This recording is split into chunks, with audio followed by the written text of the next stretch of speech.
కానీ నేను ఇప్పుడు ఎరగను. అటువంటి ఆయన ఎదురుగుండా శంకర్లు ఉండేవారు. ఏమిటి ఆ పులి బొమ్మ ఏమిటి, ఆ చర్మం ఏమిటి, ఆయన ఏమిటి, ఆ కళ్ళు ఏమిటి, ఎంత బాగుంటారో, ఎవరైనా ఎక్కడుంటారు ఈయన అనిపించేది.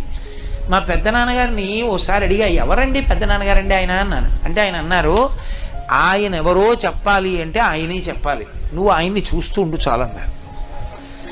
ఆయన్నే చూస్తూ ఉండేవాడిని. బహుశా ఆ పుణ్యమే శంకరాచార్యుల వారి గురించి చెప్పగలిగిన అదృష్టాన్ని నాకు కట్టబెట్టింది. దక్షిణామూర్తి కూడా అంతే. మీ పిల్లలు రోజు వెళ్ళి దక్షిణామూర్తి ముందు ఒక్క 2 నిమిషాలు కూర్చుని మాట్లాడకుండా మౌనంగా ఇన్ని చూసి వెళ్ళిపోవడం అలవాటు చేసుకున్నారనుకోండి, జీవితంలో ఒక కీలకమైన మలుపులో ఆయన ఆదుకుని గట్టెక్కించేస్తాడు.